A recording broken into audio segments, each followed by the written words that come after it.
This is VoiceOver Today, the VoiceOver Podcast magazine, where we're sharing our voices with the world. Hi, everybody. I'm your host, Mario Toscano, and we're covering the world of voiceover from A to Z. So thanks for joining us today on our very first episode, very first program of VoiceOver Today. Our email, if you want to contact us, is voiceovertoday@gmail.com. We also have a Facebook page where you can DM us or direct message us if you'd like, and you can give us maybe some products that you would like us to review. We would love to hear from you. You can also see what we're up to on Instagram as well. You know, I've been thinking about doing a program like this for a long time now, a program that not only benefits those that have been doing voiceovers for a while now, but it's also going to benefit those that are interested in finding out more about what this business is all about. We have a great first program and a fantastic first guest. You may have heard his work on animation, cartoons, video games, and tons of other stuff. And he's here today. It's Funny Guy Timmy, and he'll be sharing some of his experiences as a voiceover talent and share some advice that will definitely help out. So stick around. We'll be right back. Thank you for joining us on this very first VoiceOver Today broadcast. As I mentioned before the break, my name is Mario Toscano, and I'm your host. Let me break the ice a little bit. I'd like to share a little bit about my background, and that way you guys can get to know me a little bit better, and I'd love to hear from you as well. I was born and raised here in the United States, specifically speaking here in California, the only child of an Italian father and a Mexican mother. As a matter of fact, my dad used to tell me, son, you have a Mexican mother and an Italian father. You know what that means, don't you? I said, no. It means you'll never have a legitimate job. And he always used to tell me that. Well, I grew up doing different accents because of my parents and cartoon voices and things like that. I was so into cartoons back then, so different than today, right? I was about 7 years old, and as a matter of fact, I used to have a pretend radio show with one of my cousins, and we'd record on one of those. For those of you who are a little bit older, do you remember those pop-up tape recorders? They're kind of flat. You could also carry them. They've got a handle from the 70s. Yeah. We used to record on one of those recorders, and we used to have a blast. We'd always talk about being on the radio or on commercials or cartoons when we grew up. And I've been very, very fortunate to be in this amazing world of voiceovers. But, unfortunately, life has different paths that you take, and, you think you're going in one direction, but you end up in another. And I became a bilingual interpreter for the government for many, many years until, I would say, 2008, 2009. My wife told me, why don't you think about doing your dream job? Why don't you go to school or whatever it takes so you can do voiceovers?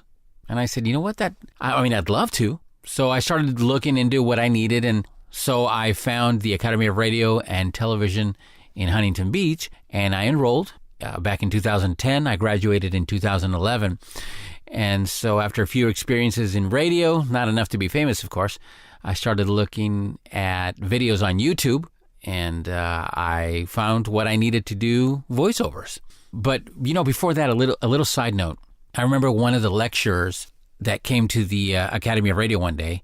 The lecture was on voiceovers, and the lecturer, I felt, wasn't as, let's just say he wasn't as encouraging to all of us listening, to get us excited or motivated about voiceovers and the business as I would have liked. As a matter of fact, he stated, and I'll never forget this, he stated that if you came here to become rich doing voiceovers, then you should stick to your day job.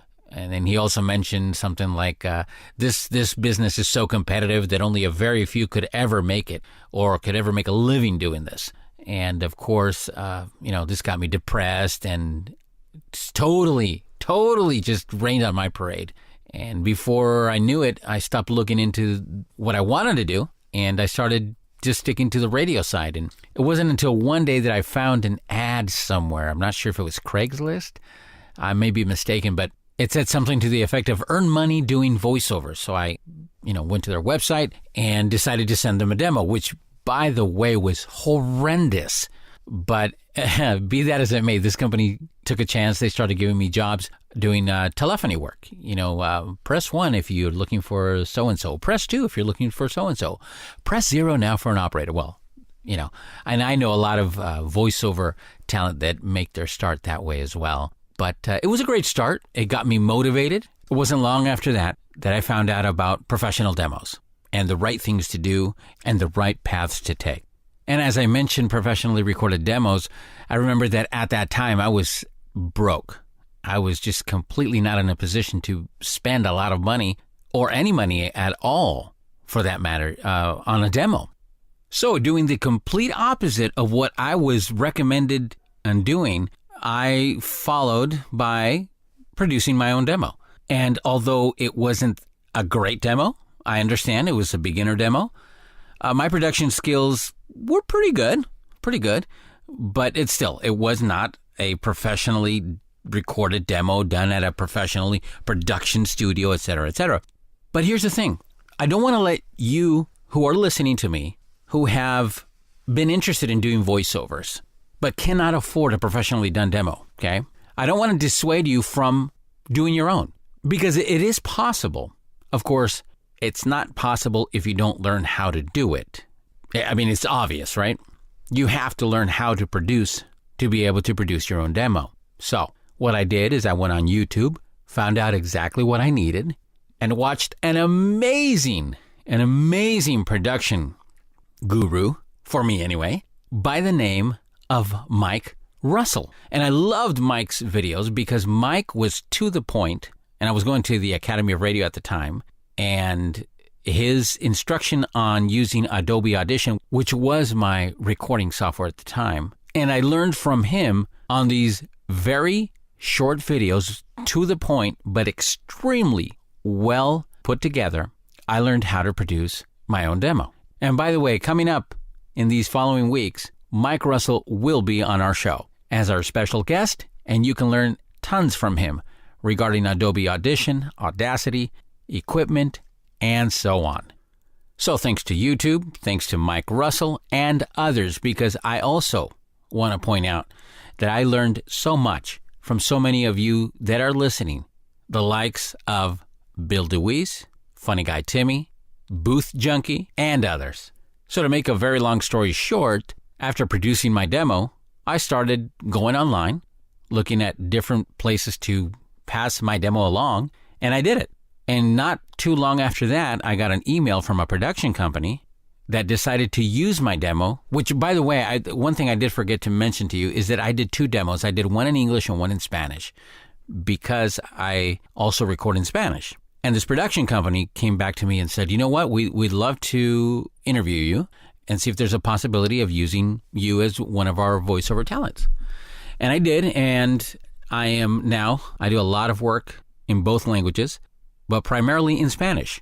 I am the official voice of Monster Jam in Spanish, and I am also the official voice of Marvel Universe Live, have done work for different auto manufacturers, recorded commercials, voices on video games, and now, thankfully, after a while doing this, I was able to get connected with an incredible agent, and now I'm doing union jobs.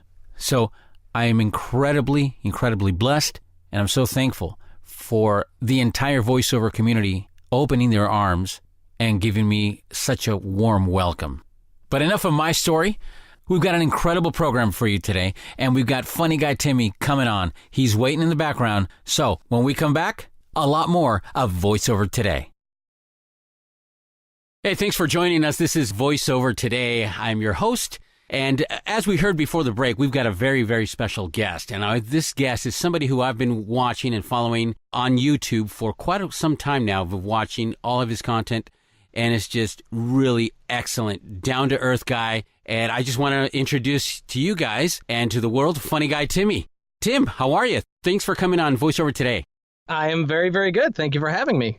You know, this is the very first episode of VoiceOver Today. No pressure. And what I wanted to do is to basically give everybody a sense that, and when I say everybody, it's everybody who is not in the business, to get a sense of what it takes and what it, that it's all not roses and pretty unicorns and flowers spinning all around.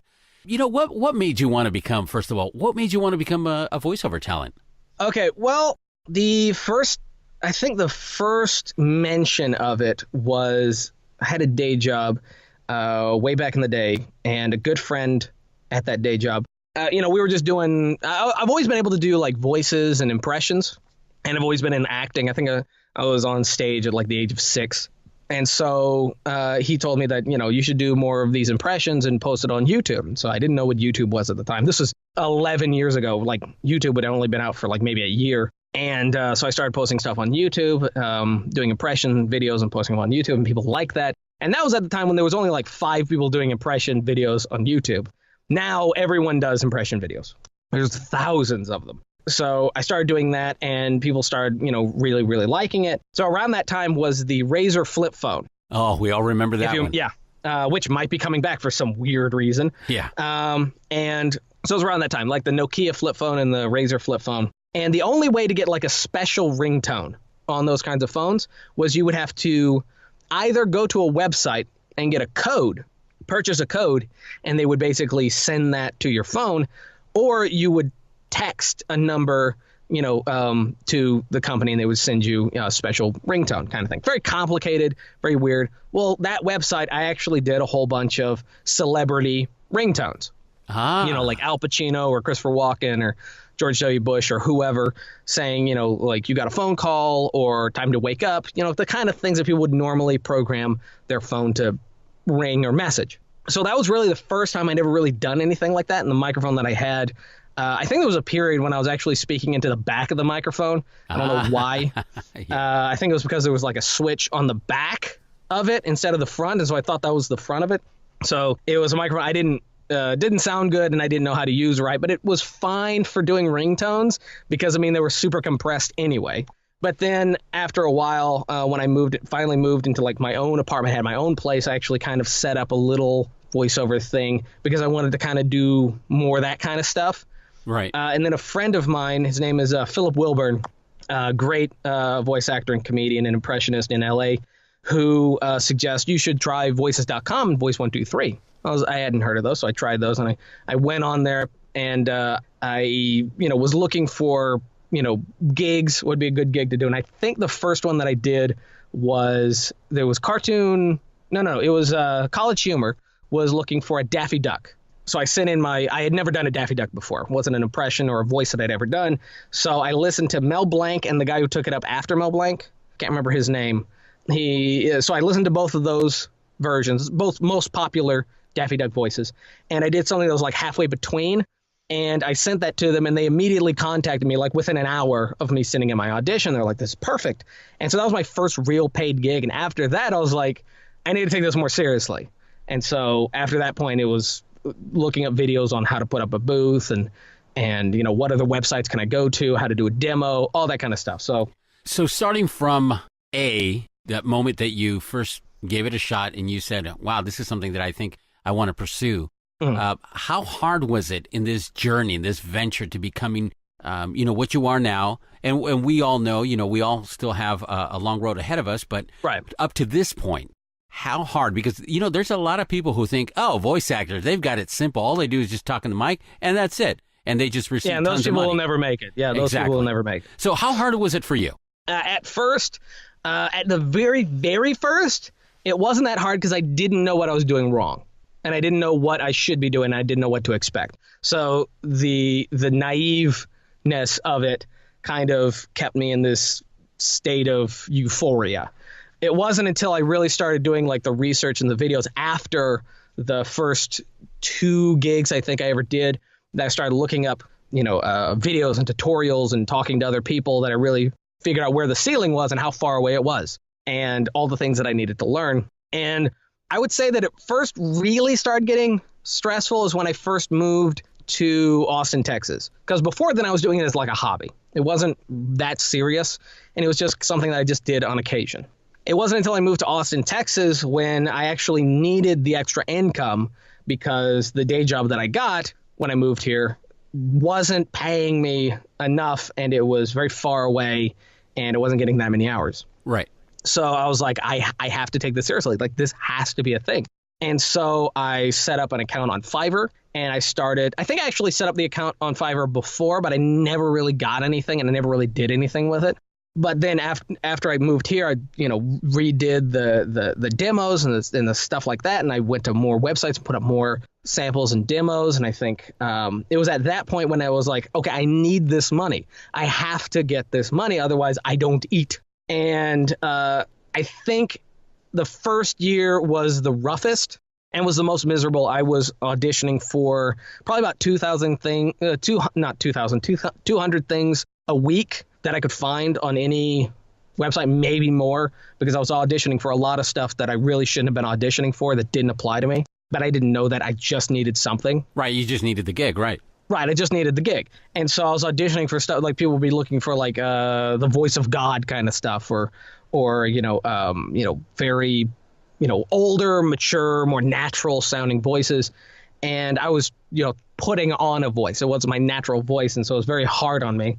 And, I didn't get a lot of those. So I was wasting a lot of time and staying up really, really late doing auditions that I shouldn't have been doing. And the audio was sounding terrible, and I couldn't figure out what it was that I was doing wrong. It wasn't until probably 3 years ago that I actually started to really understand what it was that I was doing and what I needed to do.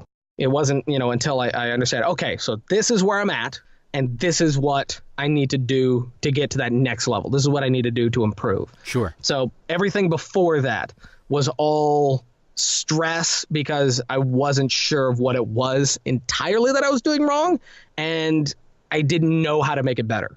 And, little side note here, because I know a lot of people have seen you on YouTube and have seen your reviews. So my question to you, seeing that you've reviewed a lot of equipment, what is the equipment that you use like on a daily basis? And we'll narrow it down to just the mic and the interface. And then what is your dream mic and interface?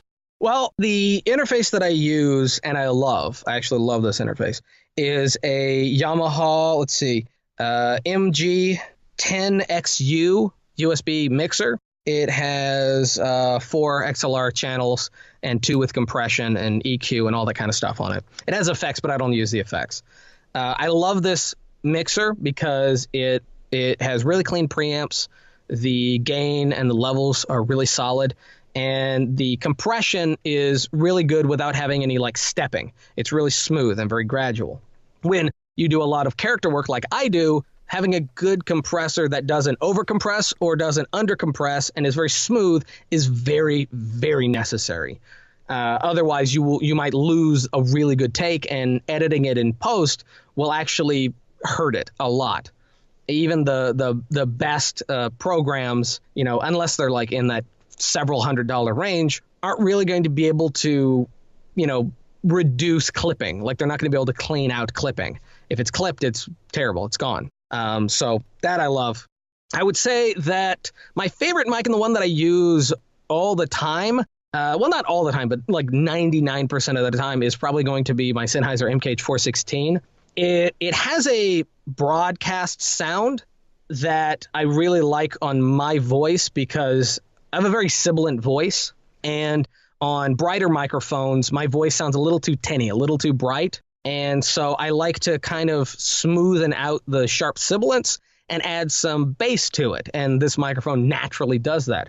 Also, it is an industry standard. So a lot of bigger studios, when I say that I have that mic, they already know how to deal with it in post. If I send them a file, they already know, oh, he's got that microphone. As long as it's just recorded clean, we already have presets set up for that microphone, which is why a lot of people in the industry love industry standard microphones. Maybe when I get, my dream is to actually build an actual professional animation and, cartoon dubbing studio that I can actually work with other people. And if, there is an actual treated space that's actually soundproof rather than just, treated for, reverberance, then I would like an actual large diaphragm. I don't think the Neumann U87 is necessary.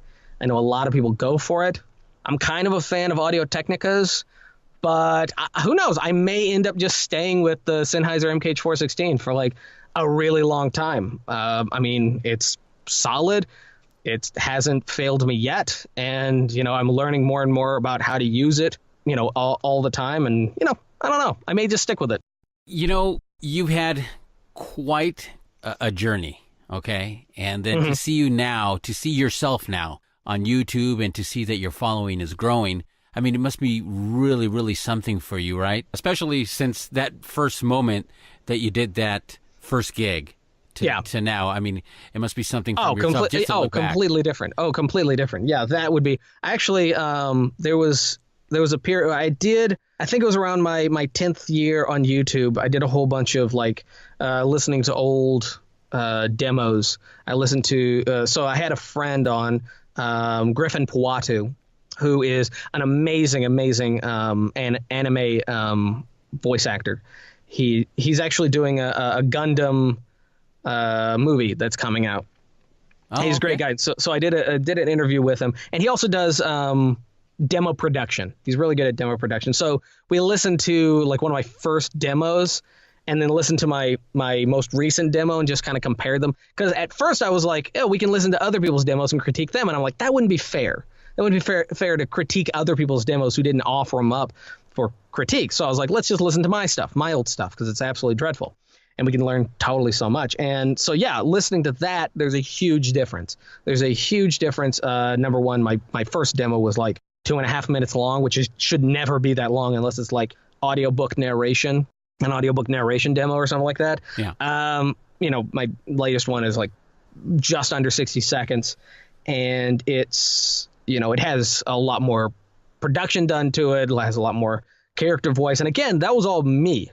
I didn't go to an actual studio. That was all me. So learning how to do that, that's probably the biggest thing that I've learned is probably the production of the audio. The production aspect. So now you mentioned earlier that you do impersonations.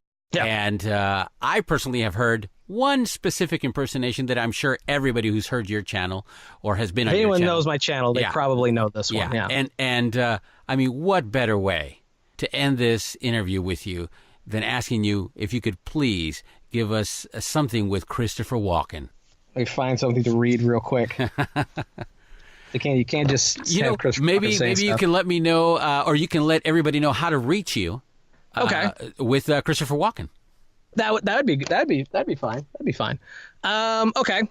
So if you're trying to contact Timothy Banfield, aka Funny Guy Timmy, you can find him on Twitter as Funny Guy Timmy, on Facebook as Funny Guy Timmy, on YouTube as Funny Guy Timmy. If you want to email him for questions, for coaching, or whatever, you can email him at funnyguytimmy@gmail.com, or if it's voiceover you're seeking, go to tim@tbvo.net for voiceover. So there you go. Have a nice day.